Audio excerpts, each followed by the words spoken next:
Hello everyone, myself Mehek Ghai and today we'll be continuing with chapter number 2 of grade 11th biology, biological classification. Okay, so in the last video we covered till kingdom Protista, and as I promised I'll give you first an overview of kingdom Protista once again so it will be thoroughly cleared. Also, those who haven't subscribed to the channel yet, please subscribe it and like the video. Thank you. Okay चलो start करते हैं। Kingdom protista, तो kingdom protista में मैं main चीजें जो होंगी ना यहाँ पे वो सारी हाईलाइट करती जाऊंगी, ठीक है, जो आपको याद रखने वाली हैं, जिसको आप नोट पॉइंट्स के वे में पढ़ सकते हो। पहली चीज, जितने भी सिंगल सेल्ड यूकैरियोट्स हैं वो सारे किस में आते हैं? प्रोटिस्टा में आते हैं। दूसरी चीज जो इस पैराग्राफ में इम्पोर्टेंट है वो क्या है कि देखो, एक ये लाइन तो क्लियर हुई, being eukaryotes the protistan cell body contains well defined nucleus and other membrane bound organelles. क्योंकि भाई यूकैरियोट्स हैं, यूकैरियोट्स की स्पेशलाइजेशन ही ये होती है कि उनके में जो हमारा न्यूक्लियस होगा वो वेल डिफाइंड होगा और जितने भी मेम्ब्रेन बाउंड ऑर्गेनल्स होंगे वो प्रेजेंट होंगे, राइट। फिर तीसरी चीज क्या याद रखने वाली है कि कुछ के पास फ्लैजेला होता है और कुछ के पास सीलिया होता है, जो किस में हेल्प करता है? हमें मूवमेंट में, ठीक है, मूवमेंट में हेल्प करता है। ओके, फिर हमने फर्स्ट हम किसके बारे में पढ़े? क्राइसोफाइस्ट। क्राइसोफाइस्ट हमने बोला एक ऐसा ग्रुप है जिसमें डाई एटम्स होते हैं और golden algae that is desmids होते हैं, ठीक है। मतलब क्राइसोफाइस्ट के दो पार्ट्स हैं, डाई एटम्स हैं और गोल्डन एल्गे जिसको हम बोलते हैं डेस्मिड्स। सेकेंड चीज, इनका हैबिटेट यहाँ पे गिवन है, देखो, fresh water as well as marine environments, ठीक है। फिर ये float passively in water currents, plankton. तो ये जितनी भी चीजें मैं हाईलाइट कर रही हूँ इसका डिटेल्ड वर्जन मैंने लास्ट वीडियो में क्लियर किया था, हर एक लाइन को। तो if you are not cleared with it you can watch the video once again, ठीक है। उसके बाद हमने क्या याद रखना था कि इसकी जो सेल वॉल होती है वो एक सोप बॉक्स की तरह फिट करती है एक दूसरे में, राइट। और वो किससे बनी होती है? सिलिका से बनी होती है, इसलिए वो टूट नहीं सकती, इसलिए वो इंडेस्ट्रूसिबल होती है। क्यों? क्योंकि वो सिलिका से बनी है भाई, क्योंकि वो सिलिका से बनी है इसलिए वो टूट नहीं सकती। तो जब ये डायटम्स मर जाते हैं तो इनका सेल वॉल पीछे रह जाता है और उससे क्या बनता है? डायटमिशियस अर्थ। डायटमिशियस अर्थ क्यों बनता है? क्योंकि जितने भी हमारे ये डायटम्स होते हैं इनकी जो सेल वॉल है वो सिलिका से बनी है। क्योंकि सिलिका नहीं टूट सकता इसीलिए क्या होता है, ये कलेक्ट होते रहते हैं और जब बहुत टाइम तक इनकी डिपॉजिट्स होती हैं तो वो डायटमिशियस अर्थ में रिजल्ट कर जाती हैं। और ये डायटमिशियस अर्थ का जो हमारा सॉइल होता है वो बहुत ज्यादा ग्रिटी होता है, देखो लिखा है ग्रिटी होता है, इसलिए हम उसको पॉलिशिंग में, फिल्ट्रेशन ऑफ ऑयल्स में, सिरप्स में यूज करते हैं। वेरी वेरी इंपॉर्टेंट, इसको एक दूसरे कलर से हाईलाइट करती हूँ। इनको हम क्या बोलते हैं? Chief producers in the oceans, इसीलिए हम इन्हें क्या बोलते हैं? Chief producers in the oceans, ठीक है। चलो जी, ये तो क्लियर हो गया क्राइसोफाइस्ट के बारे में कि इनमें डायटम्स होते हैं, गोल्डन एल्गे होते हैं। हैबिटेट कैसा होता है? फ्रेश वाटर और मेरीन वाटर। अगर ये वाटर करंट्स में फ्लोट कर रहे हैं, पैसिवली फ्लोट कर रहे हैं, उसको हम क्या बोलते हैं? प्लैंकटन। देखो ये लिखा है, क्या बोलते हैं भाई हम उसे? प्लैंकटन, ठीक है। ओके, चलो आगे हमने क्या पढ़ा कि इसकी जो सेल वॉल्स होती हैं वो फर्स्ट चीज एक सोप बॉक्स की तरह एक के ऊपर एक ऐसे पैक होती हैं और क्योंकि ये सिलिका से बनी हुई होती हैं इसलिए इंडेस्ट्रूसिबल होती हैं, मतलब हम इसे तोड़ नहीं सकते, ठीक है। क्योंकि हम इसे तोड़ नहीं सकते इसीलिए over a period of time ये एक्यूमुलेट होती रहती हैं, जिसकी वजह से क्या बन जाता है? डायटमिशियस अर्थ बन जाती है। और डायटमिशियस अर्थ का जो सॉइल होता है वो बहुत ज्यादा ग्रिटी होता है, इसलिए हम उसको पॉलिशिंग में, फिल्ट्रेशन ऑफ ऑयल्स में, सिरप्स में यूज कर सकते हैं। और इनको हम क्या बोलते हैं? Chief producers in the ocean, which is very important, ठीक है। चलो आगे पढ़ते हैं। नेक्स्ट हमारे डाइनोफ्लैजेलेट्स। डायनोफ्लैजिलेट्स मैंने कल की वीडियो में आपको ये क्लियर किया था, डायनोफ्लैजिलेट्स मतलब 2 फ्लैजेला। तो ठीक है, पहले हम इसका ये मार्क कर लेते हैं हैबिटेट। मेरीन कैसे होते हैं, मेरीन, और कैसे होते हैं, photosynthetic. Very very important feature जो इनके बारे में आया कि yellow, green, brown, blue, red, 4 colours में, 1 2 3 4 5 कलर्स में हो सकते हैं। किसके बेसिस पे, जो इनमें पिगमेंट्स प्रेजेंट होंगी इनके सेल्स में, उस बेसिस पे, राइट। तो हमने क्या, देखो पॉइंट वाइज पॉइंट याद रखना है, ठीक है। देखो मार्क, वेट, ये देखो क्राइसोफाइट्स में जो हमने पहला पॉइंट याद रखना था वो था कि ये डायटम्स और गोल्डन एल्गे 2 टाइप की होती हैं। सेकंड पॉइंट आ जाता है इसका हैबिटेट, दैट इज ये फ्रेश वाटर होते हैं और मेरीन एनवायरनमेंट में रहते हैं। तीसरी चीज की अगर फ्लोट करते हैं वाटर करंट्स में तो इनको हम प्लैंकटन बोलते हैं। चौथी चीज आ गई इसकी सेल वॉल्स के बारे में कि पहली चीज वो सेल वॉल्स जो होती हैं एक सोप बॉक्स की तरह पैक्ड होती हैं, और दूसरी चीज वो सिलिका से बनी होती हैं इसलिए वो इंडेस्ट्रोसिटेबल होती हैं, ठीक है। फिर हमने किससे क्या पढ़ना है, डायटोमिशियस अर्थ। तो 5th पॉइंट हो गया डायटोमिशियस अर्थ का, और पॉलिशिंग, फिल्ट्रेशन ऑयल, सिरप्स, ये सब उसका सॉइल यूज होता है। और 6th पॉइंट हो गया हमारा कि ये chief producers in the ocean होते हैं, ठीक है। ऐसे ही हम इसके भी मार्क कर लेते हैं। भाई देखो पहले पढ़ते हैं, हमने यहाँ पे क्या क्या पढ़ना है कि पहली चीज इनका हैबिटेट मेरीन होता है, ये फोटोसिंथेटिक होते हैं। इनमें क्या 5 कलर्स के हो सकते हैं, yellow, green, brown, blue, red. किस पे डिपेंड करता है, जो इनमें पिगमेंट्स प्रेजेंट होते हैं उन पे डिपेंड करता है। फिर हमने क्या पढ़ना है कि इसकी जो सेल वॉल होती है उसके पास स्टिफ सेल्यूलोज प्लेट्स होती है, ठीक है। 2 फ्लैजेलास होते हैं, जैसा कि मैंने नाम से बताया डायनोफ्लैजिलेट्स मतलब 2 फ्लैजेलास।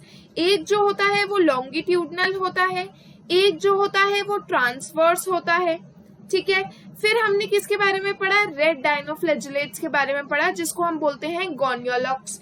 हमने ये पढ़ा था कि ये जो गोनियोलॉक्स होते हैं ये इतनी जल्दी मल्टीप्लाई करते हैं, इतना जल्दी इनका रैपिड मल्टीप्लिकेशन होता है कि इनकी वजह से जो हमारी सी है वो रेड दिखने लग जाती है, रेड टाइप्स कॉज कर देती है ये, ठीक है। और जिसकी वजह से बहुत सारे टॉक्सिक केमिकल्स रिलीज होते हैं तो हमारे बहुत सारे मेरीन एनिमल्स किल हो जाते हैं। चलो मार्क करें इसके भी पॉइंट्स रिवाइज करते हुए, ठीक है। देखो इधर पहली चीज इनका हैबिटेट कैसे है, मेरीन है और फोटोसिंथेटिक है। दूसरी चीज किसके बारे में आ गई कि इनकी अलग अलग कलर्स किसकी वजह से होते हैं, इनके पिगमेंट्स की वजह से होते हैं। तीसरी चीज क्या आ गई कि भाई इनके पास 2 फ्लैजेलास हैं, लॉन्गिट्यूडनल और ट्रांसवर्स, ठीक है। और ये इनकी जो सेल वॉल होती है उसके पास स्टिफ सेल्यूलोज प्लेट्स हैं।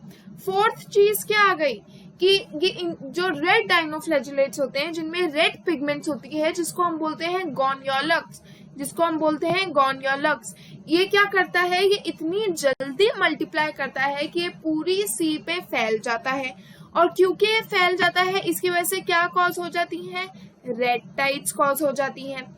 चौथी चीज ये हो गई। और 5वीं चीज क्या हो गई कि इसकी वजह से बहुत सारे टॉक्सिक चीजें, टॉक्सिक केमिकल्स, टॉक्सिन्स जो होती हैं सी में रिलीज होती हैं जो मेरीन एनिमल्स को किल कर देती हैं, जैसे फिशेस, ठीक है। चलो आगे आ जाओ नेक्स्ट पे। नेक्स्ट आ गया यूग्लिनॉइड्स, इसके भी हम हाईलाइट कर लेते हैं भाई पॉइंट्स। यूग्लिनॉइड्स में वो क्या कह रहा है, कहाँ पे मिलते हैं, हैबिटेट कैसा है इसका, स्टेगनेंट वाटर में मिलते हैं। और इनकी स्पेशलाइजेशन क्या है कि इनके पास क्या है, पेलिकल है। पेलिकल क्या है, वो एक प्रोटीन रिच लेयर है जो इनकी बॉडी को फ्लेक्सिबल बनाती है। तो हमने ये चीज कल भी पढ़ी थी कि जो यूग्लिनॉइड्स होती हैं इनका स्पेशल फीचर ही ये होता है कि इसमें सेल वॉल प्रेजेंट नहीं होती, इंस्टेड क्या होता है, पेलिकल प्रेजेंट होता है जो कि एक प्रोटीन रिच लेयर है, राइट। और इसकी वजह से उनकी जो बॉडी है वो फ्लेक्सिबल बन जाती है, ओके। फिर इसके पास 2 फ्लैजेलास हैं, अगेन एक शॉर्ट है एक लॉन्ग है। वो तो हमें यहाँ दिख रहा है कि ये शॉर्ट है ये वाला, और ये वाला देखो, ये वाला शॉर्ट है ये वाला लॉन्ग है, राइट, ओके। फिर वो क्या कह रहा है कि जब सनलाइट प्रेजेंट है तो ये कैसे होंगे, फोटोसिंथेटिक, लेकिन जब सनलाइट प्रेजेंट नहीं होगी तो ये हेटेरोट्रॉफ्स की तरह बिहेव करेंगे और दूसरे स्मॉलर ऑर्गेनिजम्स पे प्रिडेट करेंगे।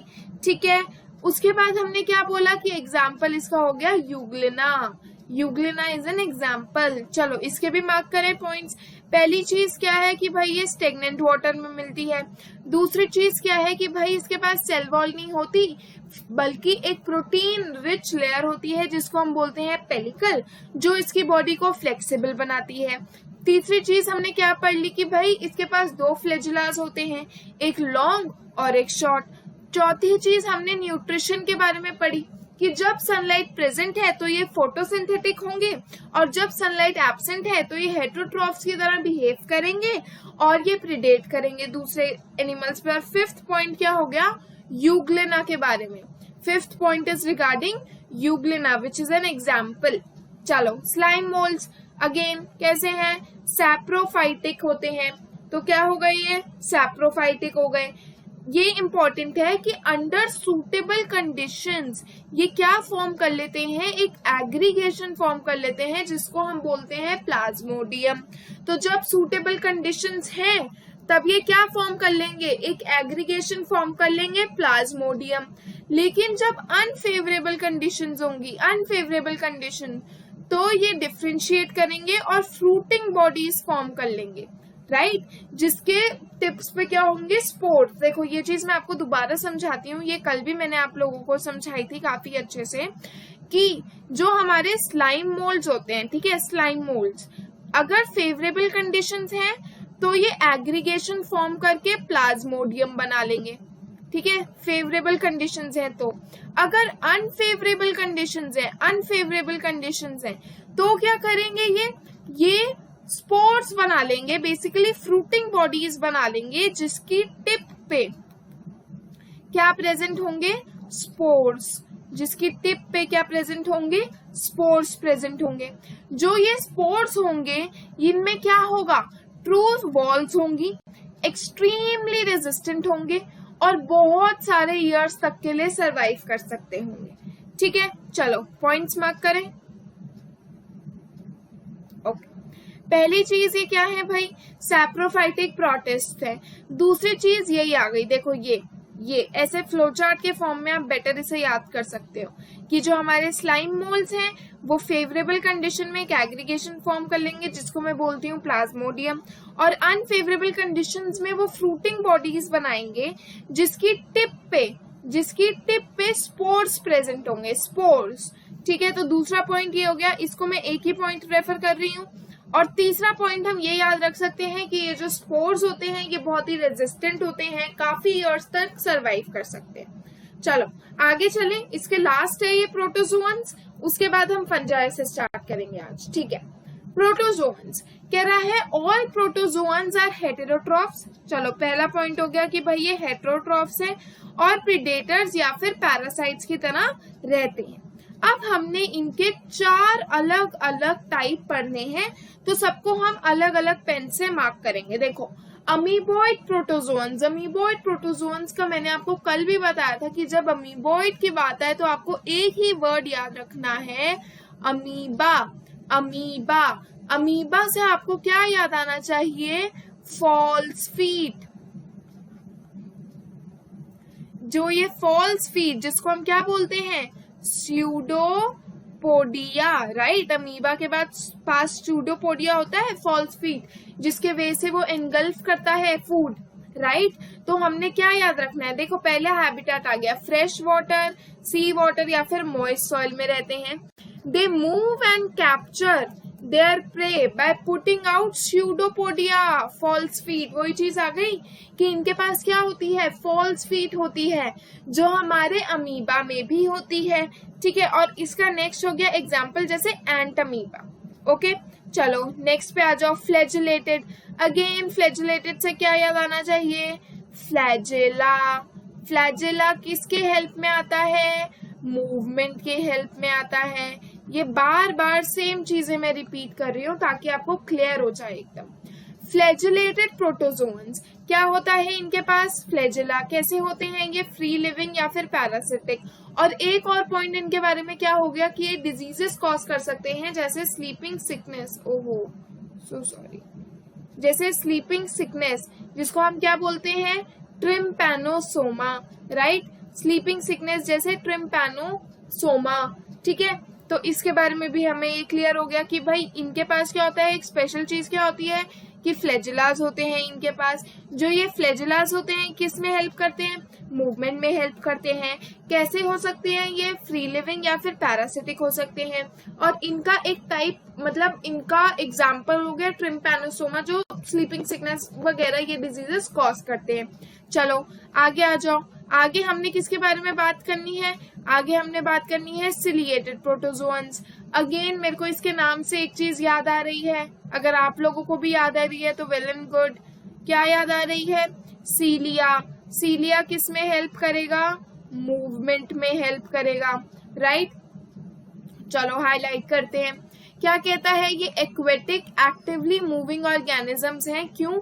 क्योंकि इनके पास सीलियास प्रेजेंट होते हैं। और एक स्पेशल चीज जो मैंने कल बहुत अच्छे से एक्सप्लेन करी थी, अभी दोबारा करती हूँ, कि they have a cavity which is called as a gullet, जो outside of the cell surface को ओपन करती है। इनके पास एक कैविटी होती है जिसको हम क्या बोलते हैं? गलेट, जो सेल सरफेस के बाहर ओपन करती है। और जब सीलिया का कोऑर्डिनेटेड मूवमेंट होता है, ठीक है, जब सीलिया का कोऑर्डिनेटेड मूवमेंट होता है तो खाना इस गलेट के थ्रू अंदर चला जाता है। देखो, let me explain it. Okay, देखो हमने क्या बोला, ये सेल सरफेस है सपोज, इसके बाहर एक ऐसा कैविटी है, एक गलेट है। ये क्या है? मेरी गलेट है जिसको कैविटी बोला, राइट। ये जो गलेट है, जब कोऑर्डिनेटेड मूवमेंट ऑफ सीलिया होगा तो जितना भी ये, जब सीलिया की मूवमेंट कोऑर्डिनेटेड मैनर में होगी, बहुत सारे सीलिया एक साथ चलेंगे, तो ये खाना इस गलेट के थ्रू अंदर चला जाता है। ठीक है, क्लियर हो गई ये भी चीज। चलो अब हम आगे पढ़ेंगे। लास्ट, स्पोरोजोअन्स। आई गेस इतना रिवीजन के बाद तो आपको हर एक चीज क्लियर हो जानी चाहिए। फिर भी अगर नहीं होती, इनकेस कुछ भी क्लियर नहीं होता, तो आप प्लीज कमेंट सेक्शन में मेंशन कर देना। I will take it up in the next video. Okay, चलो नेक्स्ट हमने किसके बारे में बात करनी है भाई? Sporozoans. This include diverse organisms. Again sporozoans से क्या याद आना चाहिए? स्पोर्स। क्या होंगे इनके पास? स्पोर्स होंगे, स्पोर्स। ठीक है, this include diverse organisms having an infectious spore like stage. The most notorious, सबसे नोटी जो होता है वो क्या होता है? Plasmodium, which is malarial parasite which causes malaria। ठीक है, प्लाज्मोडियम जो एक मलेरियल पैरासाइट है जिसकी वजह से हमें मलेरिया होता है, जिसका ह्यूमन पॉपुलेशन पे स्टैगरिंग इफेक्ट होता है। चलो मार्क करवाऊं पॉइंट्स। ठीक, इधर देखो। ओके, ठीक है, यहाँ से मार्क करते हैं। Amoeboid protozoans. देखो आप ये मेन चीजें याद रख लोगे ना, अमीबा, अमीबॉइड से अमीबा, ऐसे। तो ये पहली चीज, फ्रेश वाटर, सी वाटर या मॉइस्ट सॉइल में फाउंड होते हैं। सेकंड चीज इनके बारे में कि इनके पास स्यूडोपोडियास होते हैं which is known as false feet. और थर्ड चीज की एंट अमीबा, राइट। इनको आप नोट्स के फॉर्म में यूज कर सकते हो, जो मैं आपको पॉइंट्स मार्क करके दे रही हूँ। ठीक है, फिर फ्लैजिलेटेड के बारे में क्या याद आना चाहिए? फ्लैजिलेटेड से सबसे पहले फ्लैजेला। तो पहली चीज क्या हो गई कि या तो ये फ्री लिविंग होते हैं या फिर पैरासिटिक होते हैं। दूसरी चीज क्या हो गई कि इनके पास क्या होता है? फ्लैजेला होता है। और तीसरी चीज क्या हो गई कि इनमें से कुछ जो होते हैं वो डिजीजेस कॉज कर सकते हैं, like trypanosoma which is sleeping sickness. Ciliated protozoan से मेरे को क्या याद आना चाहिए? सीलिया। ठीक है, पहली चीज ये कैसे होते हैं? एक्वेटिक एक्टिवली मूविंग ऑर्गेनिजम्स होते हैं। क्यों? क्योंकि इनके पास बहुत सारे सीलिया होती हैं। दूसरी चीज इसके पास क्या होती है? एक कैविटी होती है, एक गलेट होती है। और तीसरी चीज, जब सीलिया का कोऑर्डिनेटेड मूवमेंट होता है तो जो हमारा खाना होता है वो हमारे इस गलेट में अंदर चला जाता है। स्पोरोजोन्स के बारे में हमने क्या याद करना है? पहली चीज कि इनके पास एक इन्फेक्शियस स्पोर लाइक स्टेज होती है। दूसरी चीज, Plasmodium is the most notorious, जो हमें मलेरिया कॉज करता है, जिसका स्टैगरिंग इफेक्ट होता है ह्यूमन पॉपुलेशन पे। ठीक है, क्लियर हुआ यहाँ तक? आई होप यहाँ तक सबको क्लियर है। मैंने छोटी छोटी ट्रिक्स भी बताती हैं जिसके वे से आप इनके नेम्स को याद कर सकते हो। अब हम आगे चलेंगे, आगे पढ़ेंगे, ठीक है। चलो नेक्स्ट हमने किसके बारे में पढ़ना है? Kingdom fungi. एक ओवरव्यू ले ले फटाफट किंगडम फंजाई का जो हमने पढ़ा था।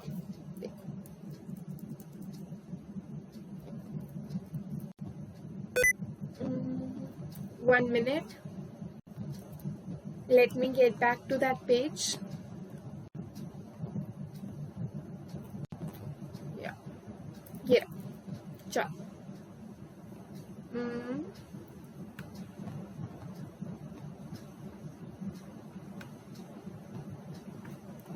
ये ठीक है। चलो बात करें फंजाई की। पहली चीज ये क्या कह रहा है कि इसका सेल टाइप, भाई सेल टाइप तो यूकैरियोटिक ही होगा, क्योंकि जब हमारा प्रोटिस्टा से ये यूकैरियोट स्टार्ट हो गया तो फंजाई में भी यूकैरियोटिक ही होगा। सेल वॉल, सेल वॉल क्या होगा? काइटिन की होगी, काइटिन की। इंपॉर्टेंट है, इसकी सेल वॉल किसकी होगी? काइटिन की होगी। जो न्यूक्लियर मेम्ब्रेन होगी, ऑफ कोर्स सी बात है क्योंकि यूकैरियोटिक है इसलिए न्यूक्लियर मेम्ब्रेन भी प्रेजेंट होगी। बॉडी ऑर्गेनाइजेशन, चलो यहाँ पे टिश्यू आ जाएगा, दोबारा मैं यहाँ पे वो बनाऊं फ्लो चार्ट। सेल, सेल से टिश्यू, टिश्यू से ऑर्गन, ऑर्गन से ऑर्गन सिस्टम, और ऑर्गन सिस्टम से ऑर्गेनिज्म। तो अभी तक हमने क्या देखा था? दोनों में सेलुलर था, राइट। मोनेरा और प्रोटिस्टा दोनों में सेलुलर लेवल था। अब जब ये आ जाता है फंजाई तो इसमें लूज टिश्यूज आ जाते हैं, ठीक है, मल्टी सेलर, बहुत सारे सेल्स। और mode of nutrition which is very important factor, वो क्या होता है? खाली हेटेरोट्रॉफिक। और हेटेरोट्रॉफिक कौन सा? सैप्रोफाइटिक या पैरासाइटिक। सैप्रोफाइटिक और पैरासाइटिक को मैं अपनी वीडियोस में इतने बार एक्सप्लेन कर चुकी हूँ कि आप सबको पता होना चाहिए। इन केस नहीं पता है, एक्सप्लेन इट वंस मोर।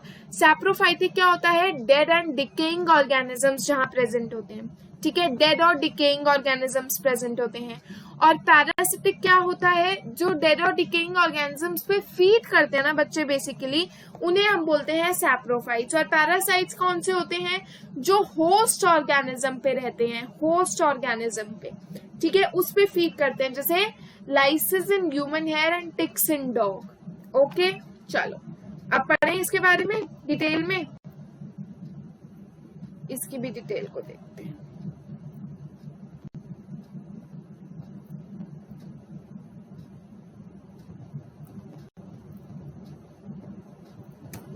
है। चलो अब हमने स्टार्ट करना है भाई हमारा किंगडम फंजाई से। चलो जी, किंगडम फंजाई के बारे में अब हम पढ़ते हैं। Fungi constitute a unique kingdom of heterotrophic organisms. कैसे होते हैं? क्लियरली मेंशन्ड है बच्चे, यहाँ पे क्लियर मेंशन्ड है कि ये खाली हेटेरोट्रॉफ्स होते हैं, no autotrophs, no autotrophs, only heterotrophs, ठीक है। They show great diversity in morphology and habitat. You must have seen fungi on moist bread, rotten fruits. देखा होगा आपने, ब्रेड है, ठीक है, ब्रेड है, या अगर आपका खाना टिफिन में रह गया काफी दिन तक, क्या होता है जब हम school like when we used to go to school, क्या होता था कई बारी if you haven't eaten the lunch and we have forgot to take it out, right, तो क्या होता है if you take out after 1 day और 2 days ना, तो उसपे जो फॉइल पेपर में रोटी होती है ना, उसपे हर जगह ग्रीन ग्रीन ग्रीन ग्रीन हो जाता है, राइट। वो और कुछ नहीं होता ग्रीन ग्रीन, वो फंजाई होता है। ऐसे ही आप ब्रेड लो, एक मॉइस्ट ब्रेड लो और उसे आप फॉइल पेपर में रैप कर दो, ठीक है, या उसे आप ओपन में कहीं छोड़ दो, तो क्या होगा आपको दिखेगा कि उसके ऊपर फंजाई ग्रो करने लग गई है। फंजाई ग्रीन ग्रीन सा जो सब्सटेंस जो होता है ना, that is nothing but fungi, ठीक है। चलो ओके, फ्रूट्स में भी हो जाता है, रॉटन फ्रूट्स में। The common mushroom you eat and the toadstools are also fungi. देखो हम मशरूम्स खाते हैं सब, वो क्या होता है? फंजाई तो है। White spots seen on mustard leaves are due to parasitic fungi. Yeast is a unicellular fungi, right? और yeast हमें पता है ब्रूअर्स yeast और ब्रीडर्स yeast होती है, तो ब्रेड और बियर बनाने में हेल्प करती है, right? Other fungi cause diseases in plants and animal. Wheat rust causing Puccinia is an important example. चलो यहाँ तक मैं हमने जितना important रीड किया ना, मैं उसे हाईलाइट कर देती हूँ ताकि आपको ना नोट्स बनाने में हेल्प हो जाए, ठीक है, आप भूलो ना, और ये पॉइंट जरूर कवर करना है। ये एग्जाम्पल्स ना कई बार एमसीक्यू पॉइंट ऑफ व्यू में भी आ जाते हैं, जैसे अभी हमने पढ़े। ये देखो, चलो लेट्स हाईलाइट। देखो, पहली चीज हमने क्या याद रखनी है, हेटेरोट्रॉफिक ऑर्गेनिजम्स है। दूसरी चीज एग्जाम्पल, कॉमन मशरूम जो हम खाते हैं, ठीक है, tooth stoles is an example. जो हमें मस्टर्ड लीव्स पे व्हाइट स्पॉट दिख जाते हैं वो पैरासिटिक फंजाई की वजह से होते हैं। ईस्ट कैसा है, एक यूनिसेलुलर फंजाई है जो ब्रेड और बियर बनाने में हमें हेल्प करता है। ठीक है, उसके बाद व्हीट रस्ट एक डिजीज है, ठीक है, wheat rust causing puccinia is an important example, wheat rust causing puccinia, ठीक है, याद रखोगे। Some are the source of antibiotics, antibiotics में हेल्प करेंगे भाई, जैसे penicillium. Fungi are cosmopolitan, cosmopolitan if anybody remembers, cosmopolitan का मतलब मैंने समझाया था, प्रेजेंट एवरीवेयर। देखो, एयर में, वाटर में, सॉइल में, हर जगह प्रेजेंट होते हैं, और वार्म और ह्यूमिड प्लेसेस में ग्रो करते हैं। कहाँ ग्रो करते हैं, वार्म और ह्यूमिड प्लेसेस में ग्रो करते हैं। ठीक है, have you ever wondered why we keep food in refrigerator? हम क्यों कहते हैं कि खाना अगर बच गया है तो इसे फ्रिज में रख दो, रेफ्रिजरेटर में रख दो? क्यों? ताकि वो खराब ना हो जाए, बैक्टीरियल या फिर फंगस इन्फेक्शन से होता है। कई बार जब आप खाना बाहर छोड़ दो ना, तो फिर आपको नेक्स्ट मॉर्निंग दिखेगा कि उससे बहुत ही स्टिंगिंग स्मेल आ रही होती है। वो स्टिंगिंग स्मेल इसलिए होती है क्योंकि उसमें बैक्टीरियल या फिर फंगल इन्फेक्शन जो है वो ग्रो होने लग जाते हैं, and then it is not healthy to eat, right. Food poisoning भी इसकी वजह से होता है। ओके, yeast is an exception of fungi, exception है, इंपॉर्टेंट है, याद रख लेना। एक्सेप्शन क्या है, ईस्ट। ईस्ट क्यों एक्सेप्शन है? क्योंकि ईस्ट ही खाली यूनिसेलुलर होती है, only east is unicellular, rest all जितनी भी होती है वो मल्टी सेलुलर होती है। ठीक है, तो लिखा है with the exception of yeast fungi are filamentous, filamentous मतलब मल्टी सेलुलर। ओके, इंपॉर्टेंट चीज, इनकी बॉडी में क्या होता है, एक long slender like thread like structures होते हैं जिसको हम बोलते हैं हाइफे। ठीक है, ऐसे लॉन्ग, देखो मैं बना के दिखाती हूँ, though my drawing is not that good but still. Okay, ऐसे long slender thread like structures होंगे जिनको हम क्या बोलेंगे, हाइफे। क्या होते हैं ये, हाइफे। ठीक है, ओके, आगे क्या बोल रहा है, the network of hyphae is known as mycelium. और जब ये हाइफे बहुत सारे प्रेजेंट होंगे, नेटवर्क होगा इनका, तो उसे क्या बोलेंगे हम, माइसीलियम। ठीक है, क्या बोलेंगे हम, mycelium. Some hyphae are continuous tubes filled with multinucleated cytoplasm. These are called coinocytic hyphae. Others have septae or cross walls in their hyphae. The cell walls of fungi produce compost. चलो ये देखो, ये चीज मैं आपको यहाँ समझाती हूँ साइड में से इरेज करके, कि अभी इन्होंने क्या बोला। हाइफे तो समझ आया कि जितनी भी हमारी फंजाई की बॉडीज होती हैं, इनमें क्या होता है, एक long slender thread like structure होता है। ठीक है, लॉन्ग होगा, स्लेंडर होगा, थ्रेड लाइक स्ट्रक्चर होगा, जिसे हमने क्या बोला, हाइफे। और जब ये हाइफे बहुत सारे प्रेजेंट होंगे, बहुत सारे अमाउंट में प्रेजेंट होंगे, तो ये क्या बना लेंगे, माइसीलियम। अब देखो ये क्या बोल रहा है, ये कह रहा है कि हमारे जो हाइफे होते हैं ना, हाइफे है हमारे पास, हाइफे दो टाइप का होता है, दो टाइप का, देखो लिखा होगा। एक होता है कोइनोसिटिक हाइफे, कोइनोसिटिक हाइफे। ये जो कोइनोसिटिक हाइफे होता है, इसमें क्या होता है, इसमें से कॉन्टिन्यूअस ट्यूब्स होती हैं, ऐसे कॉन्टिन्यूअस ट्यूब्स होंगी जिसके अंदर क्या भरा होगा, मल्टी न्यूक्लिएटेड साइटोप्लाज्म। क्या होगा, multi nucleated cytoplasm. Multi nucleated मतलब बहुत सारे न्यूक्लियस प्रेजेंट हैं, राइट। तो एक हमने क्या पढ़ लिया, कोइनोसिटिक हाइफे। कोइनोसिटिक हाइफे जिसके पास क्या होगा, ट्यूब्स होंगी, कॉन्टिन्यूअस ट्यूब्स होंगी, जिनके अंदर क्या प्रेजेंट होगा, मल्टी न्यूक्लिएटेड साइटोप्लाज्म।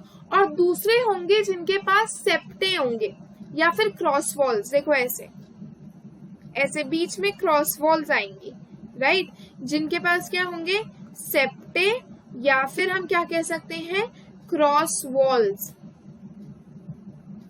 ठीक है, ऐसे अगर लेट मी ड्रॉ इट, अगर हमारा ये एक हाइफे है तो इसके बीच में ऐसे सेप्टे होंगे, क्रॉस वॉल्स होंगी। ठीक है, क्लियर हुई ये चीज? ओके और फिर मैंने ये चीज स्टार्टिंग में ही बोली थी कि ये इंपॉर्टेंट है कि इसकी जो सेल वॉल होती है वो काइटिन और पॉलीसैकेराइड से बनी हुई होती है। Most fungi are heterotrophic and absorb soluble organic matter from dead and decaying saprophytes and parasites. Again ये चीज मैंने बहुत अच्छे से क्लियर की थी कि ये इनका जो मोड ऑफ न्यूट्रिशन होता है वो खाली कैसा होता है, हेटेरोट्रॉफिक होता है। और हेटेरोट्रॉफिक है तो ये सैप्रोफाइट्स होंगे या फिर ये पैरासाइट्स होंगे। सैप्रोफाइट्स क्या होते हैं, जो डेड एंड डिकेइंग मैटर पे फीड करते हैं। पैरासाइट्स क्या होते हैं, जो लिविंग प्लांट और एनिमल्स को अपना होस्ट बनाते हैं और उन पे फीड करते हैं। ठीक है, अब ना जो ये फंजाई होते हैं ये सिम्बायोटिक रिलेशनशिप में भी रहते हैं। सिम्बायोटिक रिलेशनशिप से कुछ समझ आ रहा है? वर्ड देखो, एक मिनट। ओके चलो, सिम्बायोटिक रिलेशनशिप समझाती हूँ। सिम्बायोटिक रिलेशनशिप कौन सी टाइप ऑफ रिलेशनशिप होती है? जो म्यूचुअल रिलेशनशिप होती है। कैसे रिलेशनशिप होती है? म्यूचुअल रिलेशनशिप होती है। ठीक है, इसमें क्या होता है, दो ऑर्गेनिजम्स होते हैं और वो एक दूसरे के साथ रहते हैं। एक की हेल्प करता है, दूसरा उसकी हेल्प करता है, मतलब एक दूसरे को हेल्प करते हैं। ऐसे ही फंजाई जो है वो सिम्बायोटिक रिलेशनशिप में रहता है एल्गे के साथ और माइकोरिजा के साथ। देखो लिखा हुआ है यहाँ पे, एल्गे के साथ जब रहता है तो उसे हम लाइकेन कहते हैं, और जब हायर प्लांट्स के रूट में रहता है तब ये माइकोरिजा कहते हैं। तो सिम्बायोटिक रिलेशनशिप फंजाई के पास दो टाइप की हो गई, लाइकेन और माइकोरिजा। जो लाइकेन है वो किसके साथ है? एल्गे के साथ है। और जो हमारा माइकोरिजा है वो किसके साथ है? Roots of higher plants. Roots of higher plants. ठीक है, ओके चलो आगे वो किसकी बात कर रहा है? रिप्रोडक्शन की। Reproduction in fungi vegetative means से हो सकता है, फ्रेगमेंटेशन, फिजन या बडिंग से। एसेक्सुअल हो सकता है स्पोर्स से, जिनको हम क्या बोलते हैं? कोनिडिया या फिर स्पोरेंजियोस्पोर्स और जूस्पोर्स। और सेक्सुअल रिप्रोडक्शन हो सकता है oospores से, एस्कोस्पोर्स से, बेसिडियोस्पोर्स से। The various spores are produced in distinct structures called fruiting bodies. The sexual cycle. Okay, चलो ये क्लियर करूं। देखो रिप्रोडक्शन कह रहा है, एक्चुअली ना मेरे पास यहाँ पे इतना स्पेस नहीं है तो मेरे को थोड़ा प्रॉब्लम होता है चीजें क्लियर करने में। I will find the solution to it. Reproduction के इसने बोले हमें थ्री वेज कौन कौन से? वेजिटेटिव मीन्स, एसेक्सुअल मीन्स और सेक्सुअल मीन्स। ठीक है, वेजिटेटिव मीन्स में हमने क्या इंक्लूड किया? वेजिटेटिव मीन्स देखो अभी हमने पढ़ा है ऊपर, वेजिटेटिव मीन्स से किसके थ्रू होती है? फ्रेगमेंटेशन, फिजन या फिर बडिंग। तो अगर वो वेजिटेटिव मीन्स से हो रही है तो उसमें क्या क्या आएगा? फ्रेगमेंटेशन। यहाँ पे ना सारे आएंगे नहीं बच्चे, स्पेस कम होती है, तो आप लर्न करने की कोशिश करना। फिर भी कोई भी डाउट आता है आपको किसी भी चीज में तो please let me know it. ठीक है, तो हमने क्या बोला, क्या क्या होती है? फ्रेगमेंटेशन, फिजन होती है और मेरी बडिंग होती है। ये थ्री वेज से होती है। ठीक है, एसेक्सुअल रिप्रोडक्शन किस वे से होती है? एसेक्सुअल रिप्रोडक्शन स्पोर्स की हेल्प से होती है। और वो कौन कौन से स्पोर्स होते हैं? देखो कोनिडिया, जिनको हम स्पोरेंजियोस्पोर्स या फिर जूस्पोर्स कहते हैं। और सेक्सुअल रिप्रोडक्शन भी अगेन स्पोर्स से ही होती है, लेकिन वो स्पोर्स थोड़े अलग होते हैं, लाइक oospores, ascospores, बेसिडियोस्पोर्स। और जितने भी हमारे स्पोर्स हैं ये किस पे आएंगे? एक फ्रूटिंग बॉडी पे ही तो आएंगे। तो ये चीज क्लियर होनी आप लोगों को बहुत जरूरी है कि तीन वेज ऑफ रिप्रोडक्शन है, वेजिटेटिव मीन्स, एसेक्सुअल मीन्स और sexual means. Vegetative means by fragmentation, fission, budding. ठीक है, एसेक्सुअल मीन्स बाय स्पोर्स और सेक्सुअल भी स्पोर्स लेकिन अलग टाइप। एसेक्सुअल में कौन से होंगे, कॉनिडिया, स्पोरेंजियोस्पोर्स या ज़ूस्पोर्स, और सेक्सुअल में कौन से होंगे, oospores, ascospores या फिर बेसिडियोस्पोर्स। जितने भी स्पोर्स होंगे वो किस पे आएंगे, फ्रूटिंग बॉडीज पे आएंगे। अब इसकी सेक्सुअल साइकिल में 3 स्टेप्स हैं। सेक्सुअल साइकिल में कितने स्टेप्स हैं, 3 स्टेप्स हैं। कौन कौन से, प्लाज्मोगैमी, प्लाज्मोगैमी नाम से समझो, प्लाज्मो से आप क्या रिलेट कर सकते हो, प्रोटोप्लाज्म, और गैमी से आप क्या बना सकते हो, फ्यूजन। तो प्लाज्मो से मैंने ले लिया प्रोटोप्लाज्म, ठीक है, और गैमी से मैंने क्या बना लिया, फ्यूजन। तो प्लाज्मोगैमी का मतलब ही ये होता है फ्यूजन ऑफ प्रोटोप्लाज्म। जब प्रोटोप्लाज्म की फ्यूजन होती है उसी को हम बोलते हैं प्लाज्मोगैमी। जब 2 मोटाइल या 2 नॉन मोटाइल गैमीट्स में fusion of protoplasm is known as plasmogamy. तो पहला स्टेप क्या हो गया, प्लाज्मोगैमी, जिसका मतलब क्या है, फ्यूजन ऑफ प्रोटोप्लाज्म। सेकेंड क्या हो गया, न्यूक्लियाई की फ्यूजन। सेकेंड स्टेप क्या हो गया, न्यूक्लियाई की fusion, which is again karyogamy. तो इसको मैं कैसे याद रख सकती हूँ, कैरियो का मतलब न्यूक्लियाई और गैमी का मतलब अगेन फ्यूजन। तो जब दूसरा स्टेप क्या हो गया, फ्यूजन ऑफ 2 न्यूक्लियाई, और तीसरा स्टेप क्या हो गया, मियोसिस। मियोसिस जिसकी वजह से हैप्लॉइड स्पोर्स फॉर्म हो जाएंगे, जिसकी वजह से क्या फॉर्म हो जाएंगे, haploid spores. Right, everybody? So let us continue with the steps. Okay, let me repeat the steps of the sexual cycle of fungi. ठीक है, तो हमने पढ़ा था, देखो आप मेरे साथ लर्न करोगे ना तो आपको बहुत इजी हो जाएगा याद करना। ठीक है, तो देखो हम पॉइंट वाइज पॉइंट याद करते हैं दोबारा। पहला हमने स्टेप पढ़ा प्लाज्मोगैमी। इसमें मैंने आपको बताया कि ये जो वर्ड है ना प्लाज्मोगैमी, इसको आप 2 वर्ड्स में तोड़ दो। प्लाज्मो से आप याद रख लो प्रोटोप्लाज्म, और गैमी से आप याद रख लो फ्यूजन। तो पहला स्टेप क्या हो गया, प्लाज्मोगैमी मतलब fusion of protoplasm. Second step क्या आया, कैरियोगैमी। अगेन इसका जो ये वर्ड है ना कैरियो, इसको हम समझ लेते हैं न्यूक्लियाई, एंड गैमी का मतलब तो हमें पता ही है फ्यूजन। तो सेकेंड स्टेप क्या हो गया, कैरियोगैमी मतलब फ्यूजन ऑफ 2 न्यूक्लियाई। और थर्ड स्टेप क्या हो गया, देखो meiosis. Meiosis in zygote resulting in haploid spores. क्या बोला थर्ड स्टेप में कि जो हमारा जाइगोट होता है वो तो 2n होता है, राइट।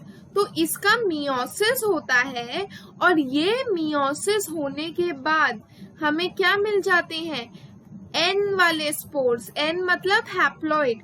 इतना तो समझते हो ना कि n का मतलब क्या हो गया, हैप्लॉइड, और 2n का मतलब क्या हो गया, डिप्लॉइड। 2n का क्या मतलब हो गया, डिप्लॉइड। ठीक है, ये चीज हमें क्लियर हो गई कि 3 स्टेप्स क्या थे। फटाफट देखो इधर हम रिपीट करते हैं। फर्स्ट प्लाज्मोगैमी, जिसमें हमने क्या करवाया, fusion of protoplasm. Second karyogamy, जिसमें हमने क्या कराया, फ्यूजन ऑफ 2 न्यूक्लियाई। और थर्ड मियोसिस, जिसमें क्या हुआ, जाइगोट मियोसिस अंडरगो करके हैप्लॉइड स्पोर्स बना दिया। चलो जी, हमें यहाँ तक तो ये चीज अच्छे से क्लियर हो गई है, राइट। चलो आगे पढ़ते हैं। कह रहा है when a fungus reproduces sexually 2 haploid hyphae of compatible mating types come together and fuse। जब भी ऐसी फंगस, जब भी कोई भी फंगस मेट करती है, मेटिंग का मतलब समझते हो, रिप्रोड्यूस करती है, तो क्या होता है, 2 कंपैटिबल हाइफे, जैसे ह्यूमन बींग्स में भी कहते हैं ना कि एक दूसरे के साथ कंपैटिबल होने चाहिए, राइट। ऐसे ही जब फंगस फ्यूज करती है तो 2 कंपैटिबल हाइफे एक दूसरे के साथ आते हैं और एक दूसरे के साथ फ्यूज कर जाते हैं। ठीक है, क्या करते हैं, फ्यूज कर जाते हैं। अब 2 कंडीशंस होती हैं, 2 कंडीशंस होती हैं फंगस में, याद रखो कौन सी 2 कंडीशंस होती हैं। या तो एकदम फ्यूज करके, या तो एकदम फ्यूज करके वो क्या बना लेगा, डिप्लॉइड सेल्स बना देगा, देखो लिखा है। या फिर क्या होगा, वो एक, देखो क्या होगा, देखो समझो इस बात को। फंजाई, फंजाई में दो कंडीशंस हो सकती हैं, या तो हमारी क्या हुआ, सेक्सुअल साइकिल हुई और हाइफे फ्यूज करे, हाइफे जब फ्यूज करे तो वो एकदम ही किस में रिजल्ट कर गए, डिप्लॉयड सेल में, दैट इज 2n। या फिर क्या हो सकता है कि वो एकदम रिजल्ट ना करें डिप्लॉयड सेल में, बल्कि वो एक स्टेज एंटर कर जाए जिसको हम बोलते हैं डाइकैरियोफेज। इसमें क्या होता है, इसमें एक ऐसी स्टेज आ जाती है, एक इंटरवीनिंग स्टेज आ जाती है जहां पे n+n 2 न्यूक्लियाई पर सेल की स्टेज, ठीक है। इस कंडीशन को डाइकैरियन बोलते हैं और इस फेज को हम क्या बोलते हैं, dikaryophase. Later the parental nuclei fuse and the cells become diploid. The fungi from fruiting bodies in which reduction division occurs leading to formation of haploid spores। तो आज हम यहीं तक फिनिश करेंगे। हमने क्या पढ़ा कि हमारी फंगस में क्या होता है, दो टाइप हो सकती हैं जब सेक्सुअल साइकिल हो रही है। क्या दो टाइप हो सकती हैं, पहली चीज कि वो फ्यूज करे, वो एकदम ही डिप्लॉयड सेल बना दे, ठीक है। और सेकेंड चीज हमने क्या पढ़ी कि वो एक डाइकैरियन की कंडीशन एग्जिबिट करे, डाइकैरियोफेज में आ जाए, जो एक इंटरवीनिंग स्टेज है जहां पे n+n 2 न्यूक्लियाई पर सेल का हमें फेज दिखे। इसके बाद क्या होता है, फ्रूटिंग बॉडीज वो फॉर्म करते हैं और हैप्लॉइड स्पोर्स बन जाते हैं। आई गेस यहाँ तक, जहां तक मैंने ये फंजाई का पूरा एक्सप्लेन किया है, यहाँ तक सबको क्लियर हो गया होगा अच्छे से। इस पैराग्राफ से ना we'll continue in the next video with all the divisions of fungi. Till then study and entire video को अच्छे से देखो, एक एक चीज पढ़ो, जो समझ ना आए कमेंट सेक्शन में मेंशन करो, मेरे को ईमेल कर दो, ईमेल आईडी मेंशन करती हूँ नीचे, टेलीग्राम चैनल पे आप मेरे को मैसेज कर दो personally, any way that you want. But please if you have doubts, don't keep them to yourself. You can ask me, I'll clear it personally or in the next video. And keep studying, keep working hard. Okay, thank you, have a great day ahead.